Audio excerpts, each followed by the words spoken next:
All right. Good morning, everybody. Daryl and I were contacted by Kimberly Culp with LEDA to bring an investigation to the Outage Committee.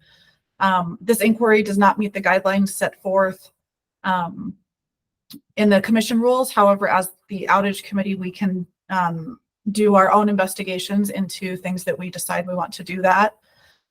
Today, we're going to discuss a series of alarms that were received, I believe, in Estes Park, Larimer County Sheriff's Office, and Fort Collins. And it was discovered that these were due to some maintenance that was being completed that LEDA was completely unaware of. So Kimberly, do you want to share what happened?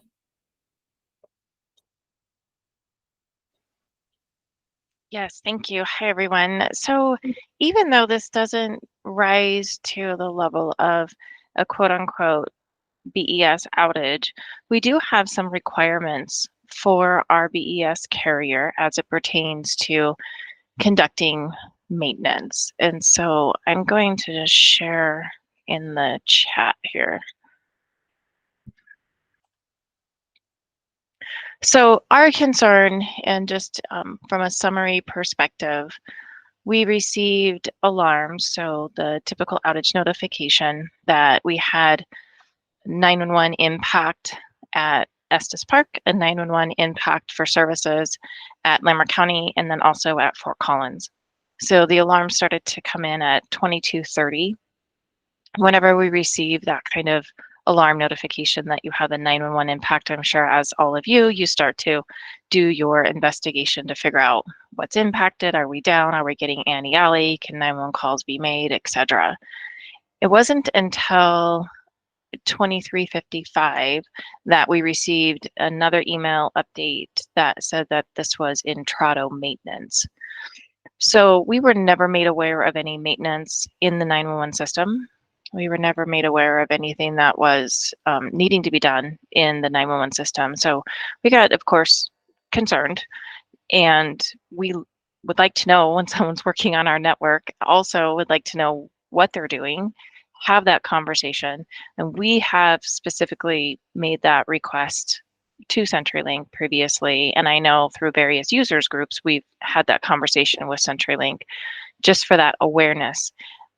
The other concern that we have is without having a conversation about what maintenance work was being done and where this outage was taking place to correct or whatever they were trying to resolve, they harmed and potentially harmed our contingency plan. So for them to have an impact to Estes and Larimer County, Estes primary, Larimer County is their backup. If both of them are out of the mix, we have to deploy another backup rollover solution. When they take out Larimer County and Fort Collins, Larimer County is Fort Collins backup, and same thing with Larimer County, Fort Collins is their backup. We would have to have another backup solution. So if all three of those centers are impacted by a 911 planned maintenance, we would want to know so we can deploy and be prepared for a potential outage. So overall, we're really concerned about this event, non-event, and the lack of communication, the lack of awareness, the lack of planning, and we've received nothing back from CenturyLink on this issue. So that's why I sent this over to Daryl and to the outage committee so we can talk about it. In the chat, I put in what is in the tariff as it pertains to notification and communication about planned maintenance on the 911 system. So I don't know if any of you have any questions about that, but I can kind of go through more of our questions that we have too. I don't see anybody on from Lumen or Entrado. Kimberly, did you send them those questions that you sent Daryl and I? Have you sent those over to them yet? I have not. I did reach out to the NOC and never heard back. So I did reach out to the NOC just about the event, what was going on, what was the maintenance, and I never received a reply. But I haven't specifically sent over those questions. I sent them to you to then go from there. You know, go from what do we want to do with it as a committee? Do we Do we care? I think that we should care. I think we should push back on our carrier to, if you have a planned maintenance that you're communicating, that we're part of the mix, we're able to help control where the impact is going to be, even the timing. At 10 o'clock at night, I mean, that could be an incredibly busy time of day to be doing maintenance on the 911 system that impacts 3 of my 6 PSAPs. Yeah, no, I do agree. I think, we need to be notified, and especially if that's what it states in the tariff. So yeah, no, I was just curious if you had sent those over yet. I haven't, but I mean, I just don't know if that should go from you, Tina, or you, Daryl, or if this discussion is what you were thinking is the first step to decide what we want to do, or if we should elevate it to a conversation with our carrier.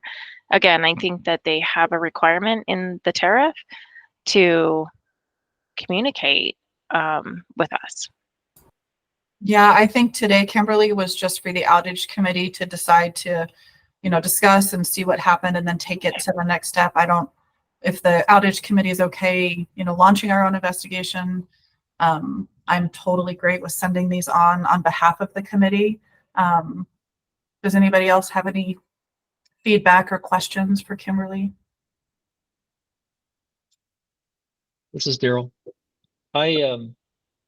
No, I do think this is definitely something to be concerned about, and I think that this committee getting together and discussing it is a good first step. I think the next step might be just as a suggestion to see if we can escalate it within CenturyLink. So, Kimberly, just to confirm, you said the only people you've reached out at CenturyLink so far were the NOC, and you haven't gotten any response from them? Right. I just sent an email to the NOC, and then I sent the email over to both of you with some of my questions. Okay. I am looking right now in the tariff. I know there's a section in here about remediation or resolution of issues, and I'm not finding it right now. If you know where it is, otherwise I can keep looking, because that might be a place that we would need to look as well. Daryl, this is Tracy, and I think it's 9.2.5 H as in Harry, 1 and 2. And it refers to their technical manager and then service manager. Okay. And I believe CenturyLink gave us a list of those contacts at one point in the past. I don't know if I have it handy. But that might be the next thing, would be to talk to those people, talk to those contacts, and see if they have anything to say for the company, basically, since nobody from CenturyLink is on the call today. Do you, Daryl, think that we should send these questions to them and then schedule a meeting with them so they can at least come prepared with what their answers are? That would be my recommendation, but it's up to this committee how you want to proceed. But now that I'm looking at that section of the tariff, I think that would be an appropriate way forward. Kimberly, do you have any questions that you want to add? I know that you said that Tracy might have some additional ones to add. So I don't think we have any additional ones. I'll send over, just kind of refresh. We have it in a memo form, so we can send it over that way.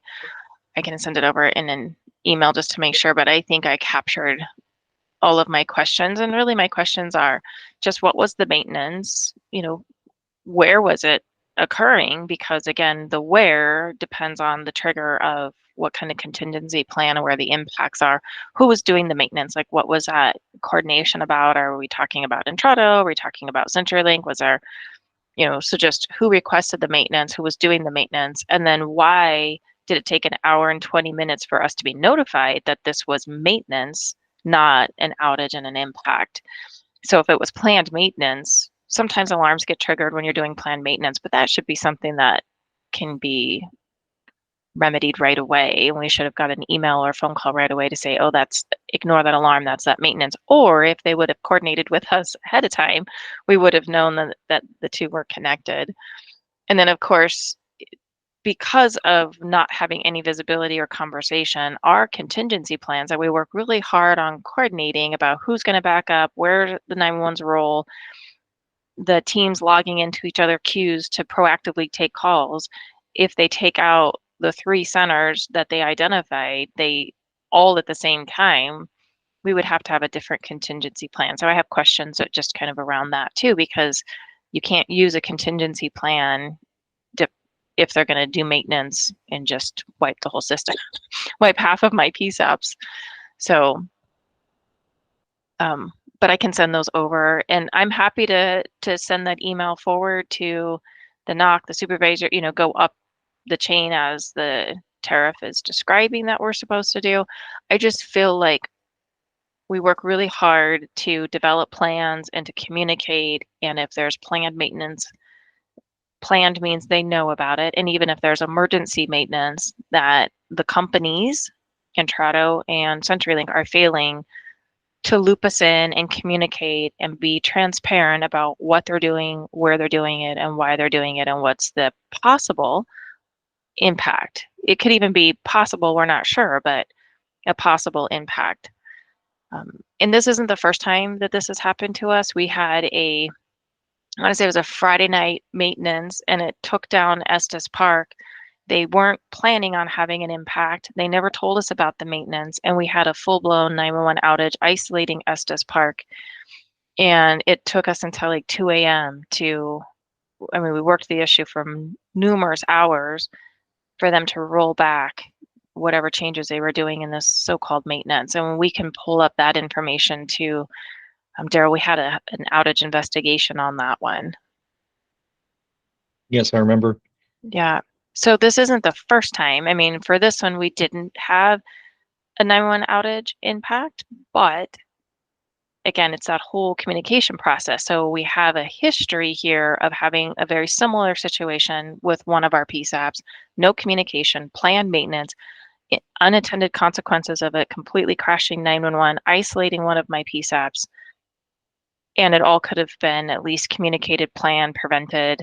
The NOC could have been made aware. So then I'm not we're starting from zero and a deficit because we had no idea there was maintenance going on for that previous outage. So same kind of stuff going on here. And I don't think we're fixing that communication with our provider. Mm-hmm. Jennifer just put in the chat a link to the escalation contacts that has most recently been provided to us by CenturyLink. And looking at that language in the dispute resolution / escalation section of the tariff, it says in number 2 there that prior to filing a formal or informal complaint with the commission, the customer should follow the escalation methods outlined above. Notice that word should, because they can't stop you from filing a formal or informal complaint. Your first request was to do an investigation, which we can't do under Rule 2143K, but you can still file an informal investigation or informal complaint rather. So if you don't feel like you're getting any satisfaction from CenturyLink on this or getting the answers that you need, you're welcome to do that. Tracy, go ahead. I have a quick question on procedure, Daryl, on that point you're making. Sure. How does one file an informal complaint? We email you as the telecom chief, or what's that process? It's really unclear to me. It is very unclear, isn't it? Yeah, the rules don't go into a lot of detail. So any way you want to provide that, and it doesn't say what constitutes an informal complaint versus a heads up versus just venting. So I would suggest actually putting in your email that your email constitutes an informal complaint, and you can send it to me or Jennifer, and that will count. Thank you very much. And You're then welcome. If it's an informal complaint, is the carrier, CenturyLink, required to comply with information, questions? I mean, we're familiar with the complaint and we're familiar with iDockets because we had our iDocket before. So an informal complaint, I guess that's kind of. Yep. Let me pull up the rules real quick on that, and then I can tell you exactly what it says. because I feel like for this committee, and again, I'm not trying to be negative Nelly today, so I'm putting my smile on. I feel like we talk and talk and talk about problems with our carrier and 911, and we're so committed, all of us being 911 providers from service, so from the 911 PSAPs and authorities, and we want to get it right. We establish good communication and capital replacement programs and contingency plans, and we have controls around maintenance, and our provider, whether it's coming from Intrado or from CenturyLink, I don't feel like they're meeting us halfway.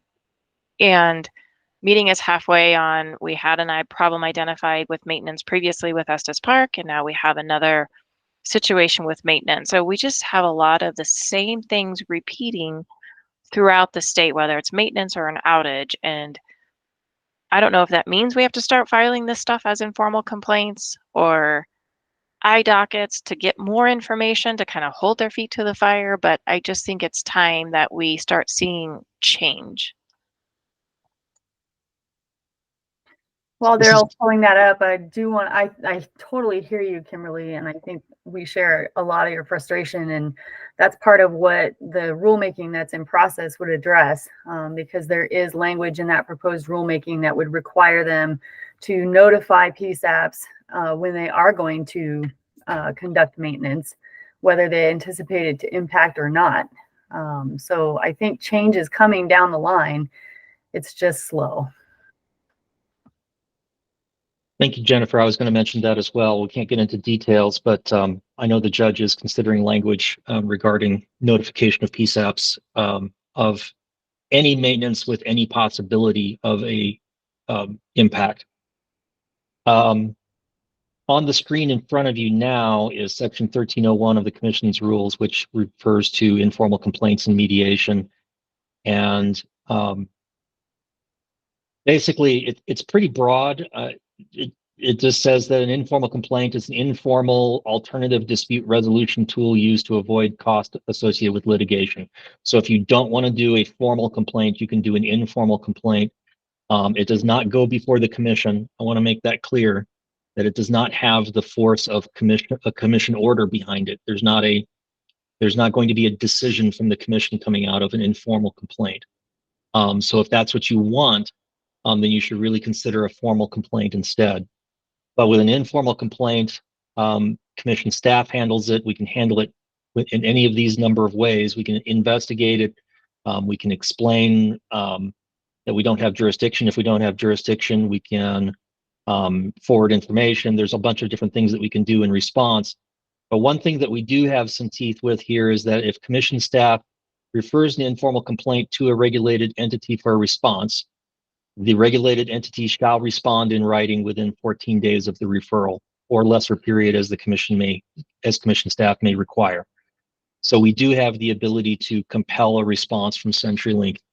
If you provide these questions and we forward those questions to CenturyLink and say this is part of an informal investigation, you are, under this rule, you are required to respond within 14 days. So it does give us a little bit of teeth there.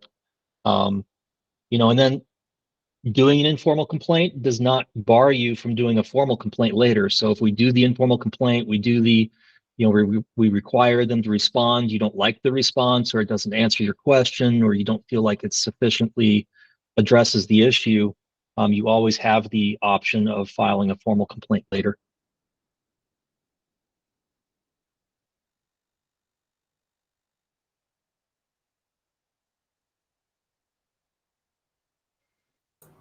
Thanks, Daryl. That's Does that helpful. help? Okay. Yeah, that's helpful. I appreciate that. And I think from Lita's perspective, I mean, we're happy to start the process of having conversation. We just feel like from a overall state perspective, and specifically this outage committee, on behalf of all of the PSAPs and the authorities, we want to get this cleaned up. We want to tighten the communication. We want to make sure that the carrier is notifying, that we're working together if there's going to be maintenance where we know where that outage is going to occur, or potential outage. So we have the proper contingency plans ready to go.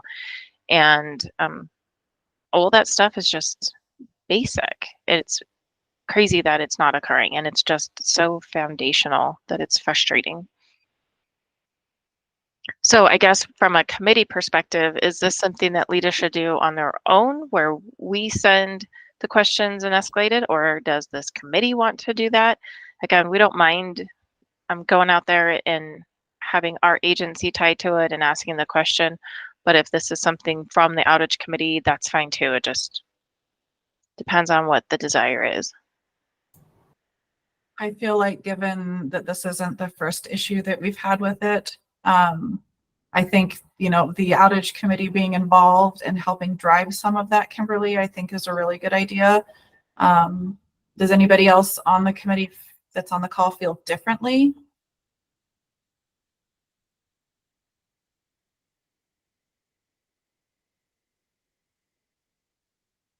All right. Go ahead. This is Daryl. I think this is a perfect thing for the outage committee to address. I think it's a really good use of the committee. One thing I would suggest is in the wording. I don't want to micromanage your wording at all, but if you notice item number 2 here in the tariff that I have highlighted, it says the customer should follow the escalation methods, and LEDA is the customer. I don't think that means the outage committee can't do it, but I think you need to say that you are doing it in collaboration with LEDA or something along those lines to make sure that they understand that this is the customer trying to resolve this issue prior to potentially filing a formal or informal complaint. Well, and I think it's also important to mention that Kimberly reached out to the NOC. I mean, they are your in the moment, like, emergency contact, and a failure to respond on their part, I feel like gives us enough to go ahead and move forward with the complaint. Yep. But I think we need to include that. Yeah, or in Tina, what we could also do is if we want to make sure that we've got H2 covered, I'd be happy to take the list that Jennifer provided and send an email as the customer with an ask for a reply back in 10 days or 14 days, and then we can regroup, and if depending on what the reply is or isn't, we can determine from a informal complaint process that the outage committee would like to file. So we could strategically step through this just to make sure that we're giving CenturyLink the best opportunity to reply and give us information. So I think that's good too, if we want to go that direction. And I'm looking at the list trying to read the list from Jennifer, and I did not email any of these people directly, like Jeff Winkleman. I didn't include that. I just did the generic NOC email. So. Yeah, I mean, I'm fine with that too. I just, whatever timeline we give them, I think we just hold them to it and make sure that it gets addressed. And then if we need to follow up on that as the outage committee, we can do that. So I'm totally fine either way.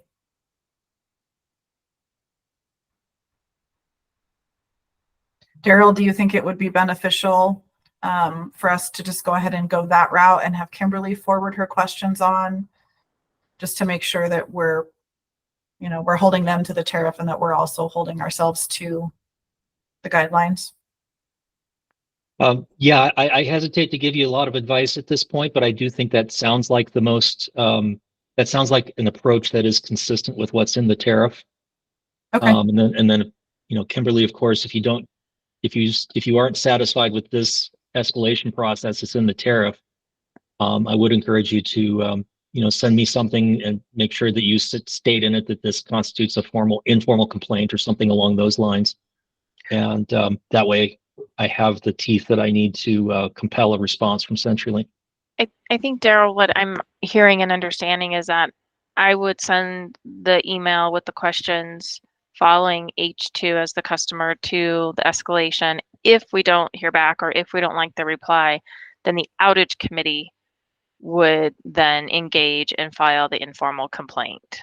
I would be fine with either approach. Okay. Either you do it or the outage committee does. Okay. I would just recommend that it's the outage committee as the informal complaint, because again, we have precedents that this has occurred, at least with us, more than once. And I think if we go back on other outage issues, I think we have other maintenance scenarios that have occurred that have created outages. So I think we'll be able to have a little bit of a broader scope if we do an informal complaint from the outage committee to say this isn't about LEDA and expectations of LEDA. We want our communication when it pertains to planned or emergency maintenance to be X, Y, and Z. So that would just be my recommendation. Yeah, the informal complaint rule says that any person can file the informal complaint. You know, person is pretty broad, so I think the outage committee can count as a person in this case. So Kimberly, do you want to draft up, like you said, just a cleaned up version of the email that you sent? Yep, and I will send that, and I'll go through the escalation pieces of the who's on the list that Jennifer provided over. I'm going to go ahead and just I can CC you as the chair if you would like, Tina, but Daryl will probably leave you off of it. And just that way they know that they knew we were having this conversation today anyway, but just to kind of keep that conversation going for transparency. Yeah, I think that sounds great. Okay. And on that point, I will just say that if you do think that you are headed towards a formal complaint specifically, either Jennifer or myself will have to stop participating in the conversation so that that person can act as advisor to the commissioners. I'm not sure which one of us would do it, but one of us would have to basically excuse themselves from the conversations. Is it a rock, paper, scissors, or? It could be. Or it could just be we'll do a dice roll or something. No, actually, it's probably more due to who would be better suited to it at the time, depending on the topic. Or who gets voluntold. Yeah. Great. Anything else, Kimberly or Daryl or anybody else on the committee?